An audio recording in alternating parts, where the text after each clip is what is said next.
Today on our Mindset with Justus call, we're going to be rewiring your brain to transform your business. You're asking yourself the wrong questions when it comes to growing your sales, when it comes to growing your sales on Amazon or Shopify, or to build your business in general. And that's what we're going to be rewiring today with Justus. As you guys know, Justus is my mindset coach. I hire him every year to go over one-on-one things with me and to just get me to believe in myself and my business. So you're not going to want to miss this, so stay tuned.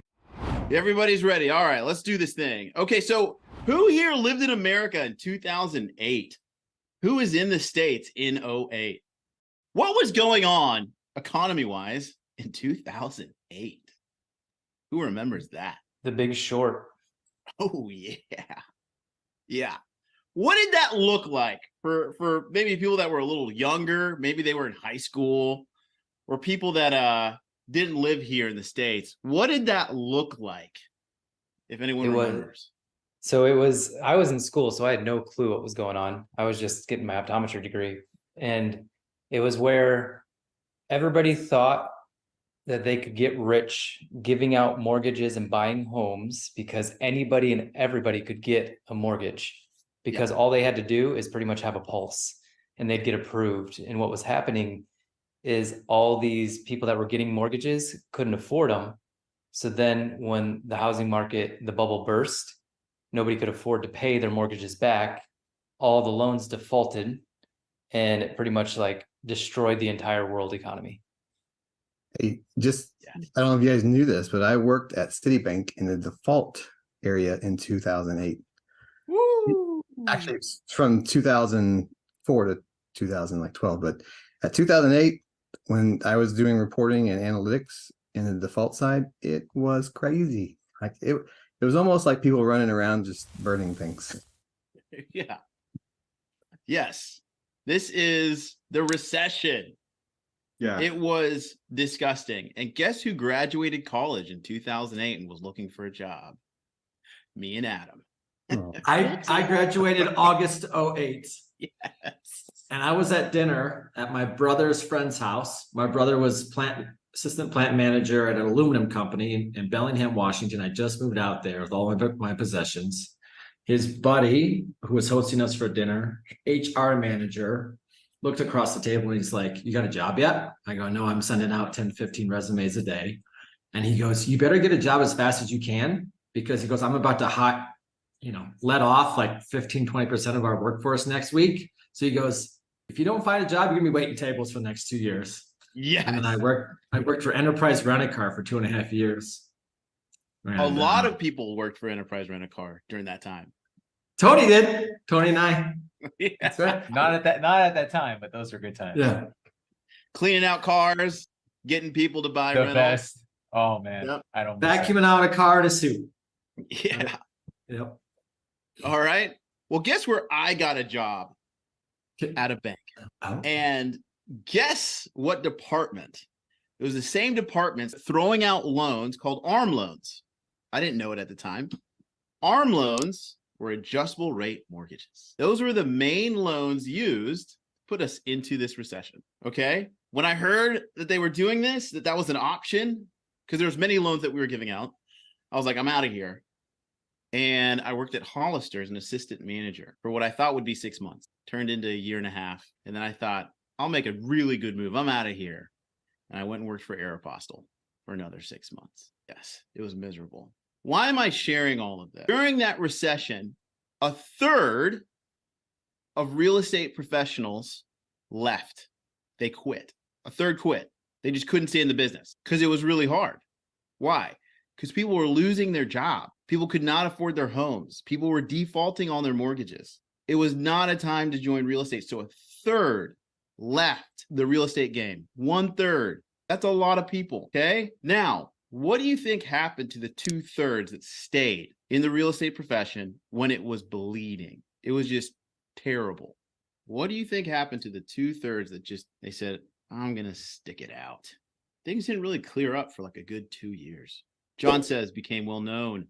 Anybody else? I don't know, but I'm guessing they had to innovate and find new ways to, I don't know, just try to figure it out to get through the mess. Yep. Guys, after the storm, the real estate that stayed absolutely crushed. That's a good thing. They became really wealthy. Why? Because it turns out that the third that left were tire kicker real estate people that ended up getting leads and all this stuff because the economy was good, because things were good.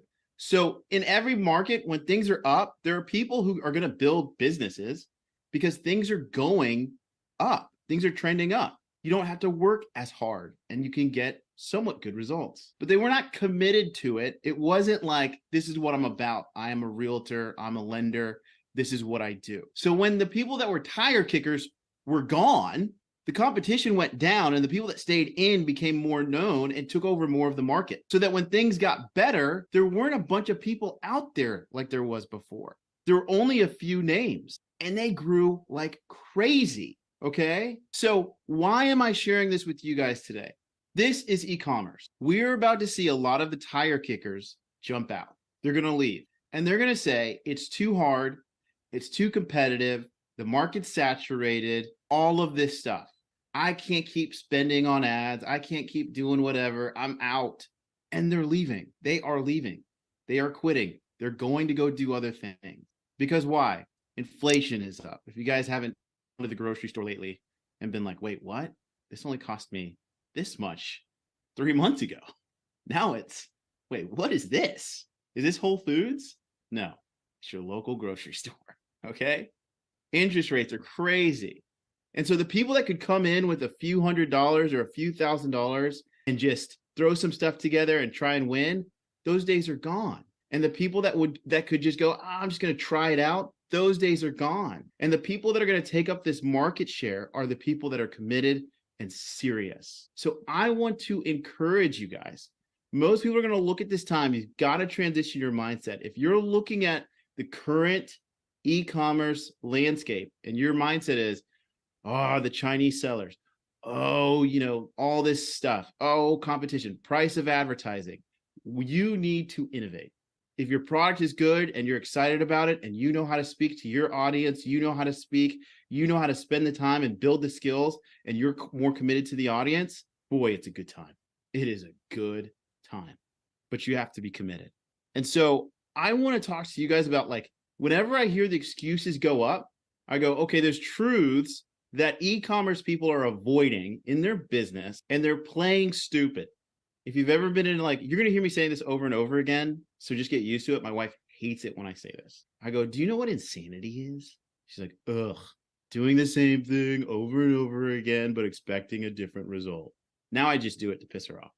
But if things are not going your way and your autopilot is excuse, this thing's wrong, that person, this, all this stuff, you're not going to last. And if you're looking at your business and going, this thing isn't working out, usually when there's something not working out, you don't have to be a genius to figure it out, but there's usually a truth that you are just avoiding. And I see it in 3 different areas. The first one is a skill. I do not have the skills to grow. Okay, we can always learn new skills. Okay. 2, it's some kind of relationship in the business. Your supplier is not as good as you thought. You got an employer that's not as good as you thought. There's some relationship within the business that needs to change, that you are avoiding. I've got a client right now who refuses. We actually had our last coaching call. It was the end. Great client, incredible. We ended our coaching, our year wrapped up, ended on great terms. He does not want to come face to face with his most loyal employee. That's costing him millions. Okay. Does not work with an online business. So it's nobody in here. Okay. So there's usually some relationship that you're like, it's not working, but I've known him for so long, or blah, blah, blah, blah, blah. It's not working. Third truth, finances. To play this game, money needs to be moved around differently, or I need to bring in more money to make this work. But I don't want to face it. It's usually in those 3 areas, specifically with business. And we will spend more money to try and avoid these truths, but they're staring us in the face. And as soon as we come to grips with the reality that a decision has to be made, we will keep lying to ourselves and we'll keep being insane. I have seen so many people throw money literally down the toilet because of this. If you're getting this same result with your skills, then there's a skill problem. I need to move over to selling, I'm on Amazon and I need to get off Amazon. I'm going to open up a second channel. I'm going to go, direct response. How's your direct response marketing? It's okay, but my ads just aren't working. It's Google. It's SEO. It's these Facebook ads. It's your marketing. You suck at it. And that's okay because you can learn to be great at it, or at least good. Oh, well, this person, yeah, they've been with us, but I know they could be a little bit quicker and I probably need to train them, but no, they suck. And that's okay. There's probably something they're great at. They need to go be great at it over there. And I'm holding them back. I'm keeping them from being great somewhere else. Finances. Yeah, we keep putting money into this thing and it's just not turning around. How long have you been doing that? We've been at it for 6 months. You've been putting money into this 6 months with no results? No. But you want to get money out of it? Yes. Help me understand. You're betting your business on this? Yes. Help me understand. Well, we just, we went and got this product. We thought the product would really sell. It's really awesome. I love this product. It's brand new. It's revolutionary. Is there any demand for it? No. But I love it. Well, does the market love it? Oh, maybe. I think I just need to put more money into getting people to buy this thing. They don't want it. The market is telling you. Cut the bleeding. Find a better product. Let's go. So, what is going on? These are all things we don't want to face. They are truths that we want to avoid. Okay? Usually the way that I put this in here is like beliefs, like our beliefs. These are what we think or feel. All right? I have a belief. I think or feel towards something. Okay? What is a truth? What we know. It's just how I try to separate them. You might say they're different. Great. If you don't know, it isn't a truth yet. I've seen so many people bet their business when I would have said, hey, put 20% of your business revenue towards that bet. That's R&D. Do you have an R&D budget? No. Let's not gamble. Let's not. Because we have a thought or a feeling. This is why in marketing we say, test your campaigns, test your ads, test creative. Because we can feel really excited about them and we can think they might work, but it isn't a truth yet. We prove it out to be true. And if it isn't true, then we move on. The same thing works in everything else that we're talking about. A skill problem, there's either a relationship problem or it's a financial problem. Now, will there be other ones? Sure, I don't have them all written down. But this is what I've seen the most when I talk with people. Now, why do we avoid these truths? This is why I get hired. Especially more than like life coaches, this is why a lot of consultants get hired. If you read a good book on consulting, they'll be like, yes, a lot of times we get hired to tell them something that they already know, but we help give them the confidence to move forward. Okay. So why do I'm going to save you guys as much money as I can. You don't have to hire a consultant. You can just deal with this stuff right now. Why do we avoid these truths? Number one, we are unaware of the long-term costs. So in the moment, it's easier to say, I'll deal with it later. Because we don't realize that that's killing our business 2 years from now, 6 months from now, 90 days from now. So we just avoid it because we forget. We don't think about the long-term costs, okay? We are unaware of them because we're so head down as the CEO, as the whatever, we're so head down that it's almost like we put these blinders on. We're like, like, when you close your ears and you're like, I do that to my wife when she's like, I've asked you to do this 3 times. I'm like, I'm sorry. What was that? All right. And then I run upstairs to the office. I don't want to hear it. But then when it really is required for me to do it, it's like, I should have done this a while ago, right? Because it really starts to hurt. The second reason we avoid the truths is because our identities are all jacked up. The way you see yourself. I can't have that conversation because blah, blah, blah, blah, blah, blah, blah. I can't make more money to invest into this business because blah, blah, blah, blah, blah, blah, blah. I can't go out and build this skill because of blah, blah, blah, blah, blah, blah, blah. This I see so often with people that are trying to build second channels on in e-commerce. I couldn't shoot, videos, create social media. It's just, I'm not creative. I am statements don't serve you. If they're negative, they don't serve you. They don't serve you at all. So you might as well not say them. Anything that's like, I am not, that is speaking negatively about who you are, does not help you. So a lot of times people will come into certain programs that are there to help them build their marketing off Amazon, and they'll go, oh, I'm just not really good. Is there an agency I can hire to create all my creative? And it's like, have you even tried? What if you're amazing at it and you're so good at it that what you give to the agency, they can just pour gas on it? That you would be like, I've been testing these things and they work. I'm really excited about this. I'm really excited about that. How can you guys make this better? And they're like, oh, sweet. I'm just not good at PPC. What if you were? Like, what if when you partnered with a PPC agency, it was like working together? What if it was like a true partnership? Wow, the results. But what we see a lot is like, hey, handle this. I'm going to close my eyes and then open them up if I feel like something's going wrong. Or you hire someone on Fiverr to create all your creative. Oh, I'm just not good at taxes. Oh, I'm just not good at, payroll stuff. Oh, I'm just not, the list goes on. Your identity is jacked up. And part of why it's jacked up is because you keep telling yourself, reminding yourself what you're terrible at. So what does your mind do when it's time for you to have to do it because your business needs you to innovate? It reminds you of what you've been telling it for years. You suck. So then what do? You go, I'm just really stuck. You go, I feel stuck. You're not stuck, but you're so used to telling yourself you're bad at something that you don't even attempt to overcome it. Because why try and overcome something when you've told yourself a million times you're not good at it? It's not worth it. The third one that we avoid truths are because of trauma. What is trauma? The absence of good or the presence of bad. Doesn't mean the worst thing in the world has happened to you. It's the absence of good or the presence of bad. What does that do? Well, if you grew up and your dad yells at you all the time, and he's who you see as a leader in the home, or your mom was really passive, then guess what? When it comes for you to kind of voice or lead your business and have a confrontational, conversation or whatever it is, you're going to go back to past trauma and project it onto that person and go, they're probably going to respond this way. So you get really fearful. That trauma creeps its little head in and you go, I'd rather not have that conversation because I don't want to get yelled at, because nothing will change. It's easier not to face this fear than to face it. So I'll let this little problem linger.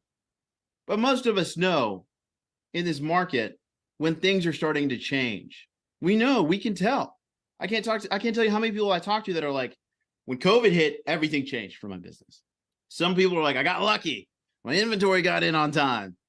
Some people are like, everything changed. It wasn't as easy as it was before. Things changed. How many Google slaps or Facebook slaps have there been over the past 10 years? Where they literally, their algorithm changed overnight. And if I was telling myself, or people tell themselves, oh, this is just too much, they did it again, I won't be able to do it. There goes the money. There goes your business. So my goal is that from this moment, some of you are going to change, because whether you like it or not, Amazon, Facebook, they're changing. There will continue to be millionaires built on these platforms. That will not stop. That will not stop. But what will happen is there's going to be a segment, I don't know what percentage, just like in 08, of people that'll just go, I'm throwing in the towel, I'm not committed to this. And most of the time, they had amazing products. They had amazing audiences. It was sweet. Things were great. But they were just like, I don't want to avoid these truths, that something has to change, that I've got to innovate. And so they're just not. Does this make sense? Because I'm about to step into just hot seat time. We're going to go quick. We're going to blitz through these. So if you guys are, if it makes sense, but makes sense, if you have any thoughts or questions, we'll do that now. If not, we'll just jump into hot seat. So if you want to be on the hot seat, put hot seat in the chat. If you have any thoughts, share them now. We'll forever hold your peace. Justus, wait, I'm supposed to sit in chat. We had a company back in, I don't know, I started it back in 2017, but we shut it down maybe in 2020 to focus on some of our other companies. And I restarted it last year just for something for like my kids and family to work on and learn and do. And all my competitors back then that were the people we were competing with are no longer around. It's just new ones. It's just new people. I mean, I was one of them that was gone, but now it's just new people. Yeah, we see that a lot. We see it a lot. where it's just like, oh, you just like stuck around. You didn't give up. Like you just, and this doesn't take away, like, guys, business is hard. There's a reason 95% of businesses fail. It's not easy, right? But part of it is just going, the commitment. Just going, I'm staying in. I'm doing this thing, right? Thanks, Randy. It's not even necessarily committing, it's deciding to become the new person. It's deciding to do the new thing. And I'll take this back to a non-business related thing. In May, I woke up May 10th-ish, somewhere around there, and I decided I wasn't going to drink anymore. And instead of saying I am taking a break from drinking, I just said to myself, I'm not a drinker anymore. So I changed my identity to deciding not to drink anymore, not committing to be a non-drinker. It was just changing that identity. And studies have shown that smokers, when they say they're trying to quit, 98% of them go back to smoking. And when they say, no, I don't smoke, they usually never smoke again. So it's about changing your identity and depending on what you want to be. 100%. 100%. All right. We're going to go into hot seat. This is mindset time. If you want to be on the hot seat, if you want to process through something, put it in the chat. If not, we'll have an early wrap up to a call, which everyone's like, I'll go back to work. As everybody else is processing, I'll go through something else. Going back to skills. Skills is a big part of building any business to any size that you want to build it to. And I have a really good skill of building a $3 to $5 million business. It's not hard for me to get to that point, but that's where I get stuck. And the biggest business I've ever built was doing 500,000 a month, which is great. But that is where I get stuck, is in that little area. So Justus has helped me with it. This year is pushing me out of my comfort zone and making me learn new skills. And those new skills are leading people. So I'm taking more of a leadership to lead leaders and hiring better and working on that instead of actually being in my business doing the thing. I still do stuff in my business, but I'm working on bringing in people that are smarter than me, as smart as me. So I'm not the person that's driving everything in the business. Whereas now I can take a step back and look at my team and like, okay, this person's driving this part, this person's driving this part. And every hire I'm bringing on now is I'm trying to get that. Whereas in like, they bring ideas to me just as much as I bring ideas to them. So that's a skill that I am terrible at, that I'm getting better at. And that's how I know I'm going to take our agency to 8 figures. I'm going to be able to take it to 10 million, probably by the end of 2025, because that's the primary skill that I'm working on. 100%. I think similar that like Travis. In my case, I just suck at hiring. So since our last hot seat, I have been working on that, getting the skills, and I'm just going to set the hiring process. And one of the things I find out is have a clear path of what I expect from this talent that I want to acquire, and getting the tools to evaluate the best way that is possible at the moment for me, and left the fear and the string, I will say, perfection expected for these hires to perform. So let it grow. And I think with this knowledge that I acquired lately, I'm making that possible. Love it. Love it. And that's something you'll get better at. And the thing about hiring is you're doing something and you don't think that somebody else can do it. But the fact of the matter is that you doing it, you may be good at doing it, but you're only doing it at 20% because you have so many other things to think about. Whereas it's going to be this person's sole job and the only thing they're going to do. And so you ask yourself when you write up the job description is, what does winning look like in this role? And that's the KPI around that person's role. And you can measure. I had to let somebody go last week because we've been working with them for 5 months around a certain KPI and it just wasn't happening. And we try something else and it just wouldn't happen. And then we try something else and it wouldn't happen. So there wasn't a lack of grasping to the strategy around trying to get to that KPI. And so that's why we had to let her go. It's hard. It really sucks, but it's business. It's numerical. I brought this point guard onto my basketball team to give me 10 assists and 10 points a game. And I paid them a lot of money. And then all of a sudden they're just doing 2 points and 2 assists a game. And they're on the bench half the time because they suck. Like they're going to get cut. If you start thinking of like it all in sports analogies or even band analogies, you start thinking differently about hiring. Like the best singer in the world, Freddie Mercury, I just said him for an example. He's one of the best singers in the world. He didn't say to himself, I don't want the best guitarist. I would rather have that guitarist that just started 6 months ago and maybe they have potential, so I could train them up, but yeah, let's hire them instead. And so that's been like the biggest aha for me, is like, stop hiring on potential and hire based on skills and personality and what they've done before, track record. Well, in that point, I find out that this assessment that you can add in your process for HR, that like there is one tool called Test Gorilla and other tools, and I find out they are going to be really useful for the trade that they're looking for, the culture that I try to build. I'm going to build in my business about hiring and all the people who is going to be involved as employees. So let me do this real quick with you guys. For your business, what is your vision for it? End goal, where do you want it to be? Put it in the chat. And this is for everybody. Put it in there. Where do you want it to be? Vision, end goal, you are at the touchdown. What needs to happen? Like, what is that? Describe it to me in the chat. Because what usually happens is after these calls, I get emails if I would do coaching with people, but they were silent on this call, which means when I start talking, and this is normal for most things, something in somebody starts burning. Like they're like, something in me is going, I know he's right, or he's pissing me off, something's going on. And so where is it? And if you're like, I don't know, put I don't know in there. I have no touchdown in mind for my business. What is the touchdown? And if you want to make it even more exciting, tell me where you are from that. Are you on the 20-yard line? Are you on the 5-yard line? Did you just have an interception? Like, where is it? Put it in the chat.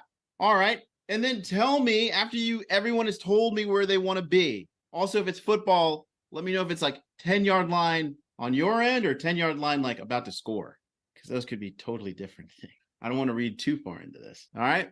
Put it in there. How will you know based on what you shared? How will you know when you're there? That is like the biggest question that many people are missing. It is a dream. It is a fantasy. It is not a vision. I want to know right now. I don't want any emails after this going, Justus, I really like what you shared. Can we have a call? It's like, no, we're having it right now. The reality is majority of you guys are not there and you're okay with it. I'm not saying you need to be every night in knots, sweating and whatever. I want you to be positive. But some of you are so comfortable, it pisses me off. Meaning if nothing changed, you're still okay. Maybe you had some kind of thing happen in the past and you've got a little money somewhere. Or, you got a sugar mom at home. She's sending you some stuff. You're like, oh yeah, I'm married up. Yeah. Little does she know. Okay. But we're sitting here today and sitting in your seat today. Are you okay with where you are? Could you talk to a second grader and them understand where you want to be? Or would they be like, huh? Guys, wake up. There are people jumping up on Amazon, on Facebook, waking up every day, excited to serve their customers, excited about their product, excited to go out there and serve them. And you're like, how many sales did I get today? Meanwhile, they're going, I know I've succeeded when I see this happen, this happen, this happen. We're going to have 25 people on staff. We're going global. We've got this many things happening. We're producing our products in-house. We've got this kind of things happening. We've got these relationships with these influencers. We're doing this much revenue off of Amazon, this much on Amazon. I built these relationships. We've created our own in-house agency. We now are helping people do it. Like, guys, this is what it looks like to be on fire, but I can't be on fire for you. So we show up to a coaching call, we pay to become a part of a membership, and we coast. Then we come with these piddly-paddly questions like, hey, can you take a look at my business manager, my sales manager thing on the back end? Keywords. It's like, come on. Whose life are you changing? Life is short. This is business. This is a fight. We got to get in here and we got to do some stuff. We aren't just selling products. We're changing people's lives. And if you don't have that level of conviction about what you're doing, guys, have it about something. I mean, what are we doing with our life? You want to wake up 10 years from now and you're in the same spot, but with less money in your bank account because whoever's president at that time just printed more money out? If any part of what I'm saying, you're going, oh, that's not me. Make it you. Make it you. Make it you. Fight for this stuff. Wake up and do this. Get your employees to fight or get them off the bus. Confront whatever negative stuff you've got in whatever friends you've got around you that might make fun of you for building a little online business. Never talk to them again. Whatever people are not putting in your sales, say, hey, you're my drinking buddy, unless you're Travis. All right. Say, you're my drinking buddy. You're not my business buddy. Do you guys seriously think you're not the best person for this? For what you're doing? Tell me someone else is better fit to run your business. Don't answer that. Is there anyone else that here that's going to 2x your revenue that you trust more to 2x revenue your business than you? So here's the question. And I know this is like the catchiest phrase of all time. If nothing changes, nothing changes. So here's my question for you. You own your business. When your business doesn't do the numbers it needs to do, you're responsible. It ends with you. When your employees don't get you the results you want, you have to answer for it. So let me ask you this. What needs to change? You know it. I don't have to tell you. Put it in the chat. Wake up, people. How many more conferences do you need to go to and watch somebody else on stage share their story that's just the same as yours, except they hit 1 million whatever? And you, in the back of your mind, you watch on there and you go, that should be me. And you know what? You're right. Except they didn't put up with anything. They fought. They didn't go, I don't have the skills for that. They made it up. They went and got the skills. Every single person that I've talked to that's ridiculously good at Facebook ads would tell me that they went and studied copywriting for hours. They didn't wake up brilliant at word selling. Wake up. You can do this. Quit. Like, guys, quit wasting time. Quit going, I'm going to get to that tomorrow. Whatever's the hardest thing, the biggest boulder you're looking at, start with that. You don't need inspiration. You don't need another thing. You need to wake up. The market is changing and it's leaving you guys behind. And I'm going to hear every complaint. Oh, this just isn't working, or this change, and the algorithm, and the market, and Chinese sellers, and oh yeah, this. Meanwhile, there's someone that's not saying any of that, that doesn't know any different, that's just getting sales. Because they didn't know that they were supposed to accept excuses. No one ever told them. They just were like, why not me? So here's what I want to know now. In the chat, what is your decision today? I'm not holding it to you. I'm not going to call you later and go, hey buddy, remember last month when you said you were going to really take action? Did you do it? How did it make you feel? We're past that. What is your decision? Put it in the chat. Guys, I'm like taking this thing to a whole nother level with the people that I'm working with. I'm holding them to this level. Trav and I were talking last week and I just yelled at him for like 15, 20 minutes. Why? Because like, look, like I'm telling you guys, the people that are millionaires doing really great now, like those stories that they tell you from 10 years ago, the market's changed. So you can take the principles, those are really important, but usually in every story you read, the principles are the same. I did whatever it took. I worked really hard. I never gave up, and I found a new way. Hey, Justus. Hey. Hey, I think I want to share to everyone that when you were speaking, I think that the message here is to be fearless. Just the 2 words, be fearless. Yep. Because if you're in the business and you know yourself, you did everything, but business is something that is changing, right? So you have to innovate. But if I remember what I read some time ago in The Art of War, if you know yourself and you know your enemy, you don't have to fear 100 battles. So if you really know your business, well, unlike me, I'm a PPC specialist. If I'm confident that I really know my craft and it's something that is noble, then I just have to do something and get out there, make some action. That's why I'm here. Yes. This is a totally different environment for me. Well, as I was working before as an operations manager, and I'm like here in front of everyone, I'm facing my fears. You know, this is a new audience. This is a new environment. This is the new me. So I think that limiting belief that we were talking about a while ago is just something that we should have. That's correct. Plan, discipline, repeat. This is correct. So I have learned that we should probably practice. Then I don't have to make it perfect. Maybe just repeat it. Yeah.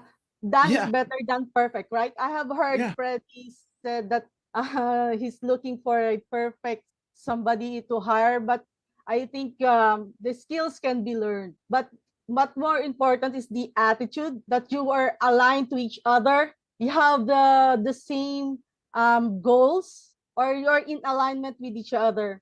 Because from my experience, when hiring people, skills is just the second. It can be learned in time. But the attitude is something, the character and the value that was built on that person is something greater than those skills. So that's my take on that, Justus. Thank you. Thank you, Beth. Tom, I see you nodding your head. We're good. Most of you, when I look at your visions, they're not visions, they're dreams, they're fantasies. We need reality. This, guys, this upcoming, like the way the economy is going, we've got to be clear and we've got to work way harder than everybody else. We really do. And if there's things around that we're wasting our time and our money on, or whether that's excuses, whatever, we need to be so clearly focused right now. So when you can describe it to a second grader and they go, oh, I get it, you're in, then it's execution. But what so many people do is they have a vision that's unclear, vague, and our brain is so lazy that we will just do whatever because it's vague. And if you're going, I don't know what to work on, that's what this group is for. Give context, throw it in the group. I'm at this stage, I'm doing this revenue, I'm seeing these things happen in my business. What do I work on? Where should I be focusing my attention? Some of you are going through our training and you're not implementing all of it. You're doing some, but you're avoiding Google, you're avoiding Facebook, you're avoiding writing blogs. I'm not creative. Oh, I've got other things I need to work on. There's other things you know you need to work on that are going to make you a lot of money. Please tell. How's that working out for you? What works, works. Become great at it. Is all of this making sense, guys? I want you to be a part of the group that I see succeeding, and I get to be around those people. 8-figure earners. They wake up, and every month there's millions of sales. They wake up, there's millions of dollars every month. I get to be around those people, and I can only do so much but bring what they do back to you. But if you're like, oh, I've got all these things going on in my mind, it's not going to work. So you got to commit. Second thing, your actions are vague too. So now I'm like, no surprise. Well, oh, no wonder. Your vision's vague, so your action's vague. And then if I was to ask you guys specific action that you need to take, you'll like guess. And what really that is, it's just fear. I saw this all the time. In sales, it's like make 100 cold calls a day. Oh, well, I'll start off around 50 because 100 just seems like I could fail at that. And I want to do something predictable. I want to start small and build up to it. Get good at it by doing less reps. Whatever is stealing your hunger, eliminate it. The hungry people are the ones that are going to win, especially with the where the market's going. The hungry people are going to win. This isn't some kind of motivational whatever it is. I'm just telling you, things are shifting. Hungry people find out new ways to create revenue, and I want it to be you guys. But if your mind is filled with excuses and halfway work, and let me pay everyone in the world to do something that I need to be doing so I can figure out how it works, and let me partner with the people that are actually good, and let me hire people that are smarter than me and harder working. Let me go find those people. Let me go recruit on fire. Let me cast my vision to whoever needs to hear it, and then let me show up and make zero excuses. Because that's what I see on the other side. That's what I see on the other side. So you can pick it or not. And so some of you will, and some of you, while I'm talking right now, you're like, yeah, but I can just about see it on people's faces. Yeah, but you know, I'm over here in West Philadelphia. Things are just a little different. All right, I'm going to wrap this call up. Are there any questions before we move forward? Any questions? John? Yes. Yes, sir. Very great, Justus. Appreciate this. Mine was actually kind of around some of the stuff that you've been sharing with Travis around. So when I hire people, usually it's been kind of on the cheap side overseas, and then I train them on what I need them to do. But I need to make the transition to hiring to, there's a person I need to let go already after, you know, but hiring somebody at the next level, that's going to be at the next level, essentially, that kind of knows the business already. But at the same time, I can't afford to pay somebody $5 or $8 grand a month. There it is. Yeah. There it is. Which part? We found I it. can't afford. That's it. Let it go. I was getting married with no money. And I accepted a job that paid me $15,000 a year coming out of college. The vision and what was going to happen. Now, don't lie to them. Don't deceive them. Don't take advantage of them. The company didn't have the money to pay me. After about 2 to 3 years, they got their end of the bargain, and I did mine, and I got a 6-figure offer. The vision brought me in. Now, I would have left quick if I saw that they were not real about what they were saying, and they were just kind of so you got to self-assess. Am I really about what I'm saying? Because if you're not confident and you don't believe it, if you don't have conviction, a talented person will pick it up in 10 seconds. And then legally, you just want to set it up to when you do hit those things, they get compensated. Make it right. But the first step is going, get rid of that thought, I can't afford. Anytime I hear that, I go, oh, you don't believe in where you're going. And so we need to fix the confidence that you have in where you're going, so that when you show up to people, the thought that's going through your head is, why wouldn't they want to work with me? I think there are so many extremely talented people that they've worked and made money, and they realized, yes, bills are paid. Yes, this stuff, but I wake up every day and I show up to a place I hate, to do a thing I hate, to waste my life. I mean, those are millennials 101. My parents would have just stayed at a place like that for years, and I'm thankful they did. They provided. It's awesome. But this generation coming up is like, I'll live in a box if I get to wake up and do something that I think is actually impactful, and then they'll figure out the money. Can I add to that? Yeah.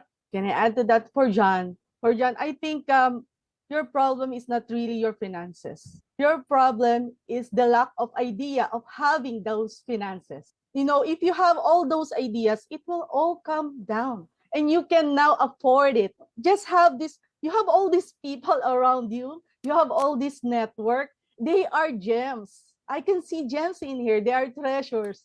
So it's not about the lack of finances. It's the lack of ideas. You have your network. You have your own, maybe friends. The bank is always open. I mean, it's the lack of ideas. You should have that ideas in you. I can see it in you because you're already there. You have started it. You just have the resilience to do it, right? So money is not the problem. I promise, guys, like, if you, again, this is why I really encourage a lot of you to go read the books, less about, like, read Shoe Dog, read the Elon Musk stuff, read, not so you can become them, but you will pick up on, like, how they recruited. I don't know if you know this, but like Tesla and all those other ones, they pay less than, way less than other places people could work. Way less. They get super talented people from some of the biggest companies and pay them less. Why? Because they're in the middle of building something important that they believe in, and the results show. I'm telling you, it's just that one thought, cannot afford. Anybody else? I'm not in a rush. If you got to go, feel free to go. What other questions do you guys have? Where do you need support? This is something I find out is the newest Dan Kennedy book. I think it's a Jill. It's a compilation. And marketing is one of the superpowers we have to enhance. Which one is that? It's the best, no BS, the ultimate no hold barred anthology of Dan Kennedy. Dan Kennedy's the real deal. He's good. Anybody else? Is everyone clear on what they have to do? Give me a thumbs up, yes or no. Yes, and thank you. I'm fire. Good. On fire. Love it. Trav, anything before we go, or are we ready to wrap it up? I have nothing to add. All right, guys. Let's change the way we think. Let's take action. Let's go crush it. Let's go serve people at a high level. I'll talk to you guys later. Hey, I wanted to thank you for watching this video, and I picked out another video just for you. So make sure you check out that other video. And what do they need to do? Do they need to like and subscribe? Yeah. Like and subscribe if you enjoyed this content.